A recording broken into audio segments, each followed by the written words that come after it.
We stand on guard for thee. We've just stood at attention to sing those words as part of our act of remembrance at the beginning of the service. Today we honor and remember all those who have stood on guard for us over the generations. My message is entitled Standing Guard, and it's similar to what we read about in Thessalonians. The phrase, "So then, brothers and sisters, stand fast and hold fast to the teachings we pass to you, whether by word or by letter." It's an exhortation from Paul to the Thessalonians, the believers, to stand guard. Note two of our people leaving to go and be part of the service across the street to represent Walton. So those believers in Thessalon are to remain steadfast in their faith and loyal to the authentic Christian teachings they had received from Paul. Paul always wrote his letters, known also as epistles, for a reason. He wrote his Thessalonian letter because the early Christians were faced by confusion and false teachings about Christ. The call in the letter is to stand firm. It means to remain grounded and not to be swayed by deception or very real persecution. The phrase in the letter is hold fast to the teachings. Some versions say traditions, but it refers not to human customs, but the core of the gospel truth. Now, if you note in front of the communion table here, the names of Walton's honor roll. Usually these are displayed in the corner as you enter the tower entrance beside the three flags. Well, we bring them forward on this Sunday. Note, too, the reason the cenotaph service across the street is in the process of beginning. We gather this morning, and on November 11th, there's also a smaller service here across the street at 11 o'clock. But we display these, we gathered for those who stood on guard. We thank them for the service, the dedication, the sacrifice. There are those here today who have served. And we say thank you to you. Thank you. Those past and present who stand on guard against dictatorship, fascism, and oppression in one way or another. They also, over the years, have stood against invasion at times. I recall one year my grade 3 Sunday school teacher telling our class about being in Hong Kong when it was invaded and the tragic battle to unsuccessfully fight off that invasion. Of course, he told the story to the emotional and intellectual ability of a grade 3. Later in university, when I studied that event, I thought, wow, what a catastrophe. Now, do you know that Canada was invaded 3 times between 1866 and 1871? Anyone know by who? The Fenians. Look it up. You may have heard of the Battle of Ridgeway, which is sort of a suburb of Fort Erie now. However, the most significant invasion of Canada took place before Confederation. during the War of 1812 to 14. Back in 1812, British North America, modern-day Canada, fought alongside Britain in a war against the United States. The war began when the U.S. sought to invade and annex parts of Canada. Now, it was a small group of people in the Congress who set out to do that. So despite being outnumbered, the Canadian militia, Indigenous allies, and British regulars successfully defended our territory here.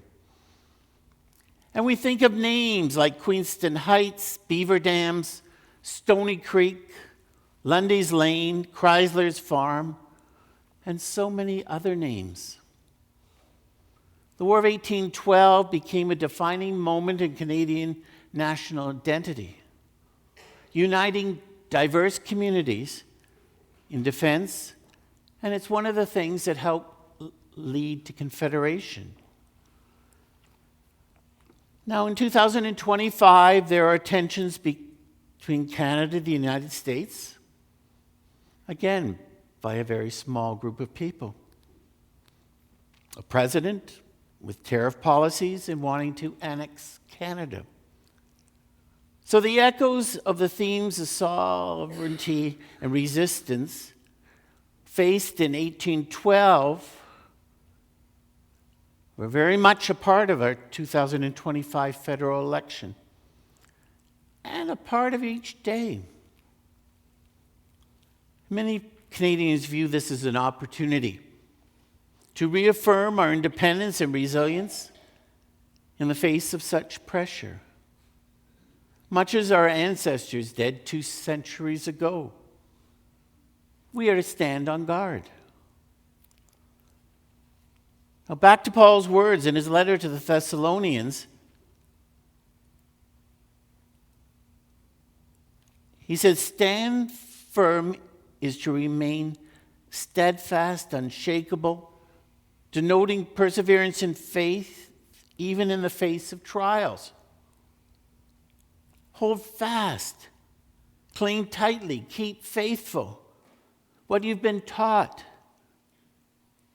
implying an active commitment rather than a passive belief. These teachings or traditions were something handed down in the context they were given through the servant Paul. They were not cultural traditions. They were Christian. They were based on the message of Jesus.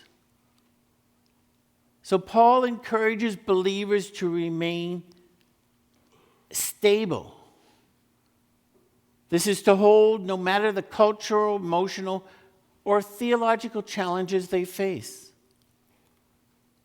It emphasizes in this letter, be faithful, be consistent, be obedient to God's word. In short, 2 Thessalonians reminds believers to be steadfast. Don't be taken off course. Don't lose your focus. See the central message of Christ. Now back to Canada, the Calgary Herald writes, the phrase "standing on guard for Canada," which comes from our Canadian national anthem, O Canada, symbolizes a patriotic duty to protect and defend the country. It invokes a sense of unity, responsibility. It's more than just a powerful lyric. It's more than something we sing in church twice a year. We sing at a baseball game. It's a reminder as Canadians, we need to persevere.